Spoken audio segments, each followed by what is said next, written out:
వినూత్న ఆవిష్కరణల్లో ముందున్న చైనా మరో ప్రయోగాన్ని చేసింది. ఎవరైనా ఏటీఎంలో తమ బంగారాన్ని వేస్తే దాని మార్కెట్ విలువ సంబంధిత వ్యక్తి బ్యాంకు ఖాతాలో జమయ్యేలా ఏర్పాట్లు చేసింది. చైనాలోని షాంఘైలో ఉన్న ఈ గోల్డ్ ఏటీఎం ప్రపంచం దృష్టిని ఆకర్షిస్తుంది.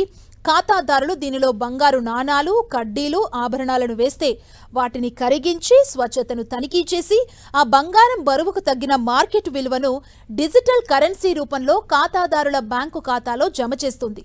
ఈ ప్రక్రియ కొద్ది నిమిషాల్లోనే పూర్తవుతుంది. ఇది చైనాలో ఏర్పాటు చేసిన మొదటి గోల్డ్ ఏటీఎం. ఈ గోల్డ్ ఏటీఎం ని చూసి ప్రజలు ఆశ్చర్యపోతున్నారు.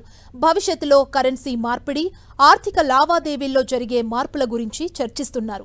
చైనా అద్భుతాలు సృష్టిస్తుందని, తేలికగా, వేగంగా, శక్తివంతంగా పనిచేసే ఇన్నోవేషన్ చేస్తుందని ప్రముఖులు వ్యాఖ్యానించారు.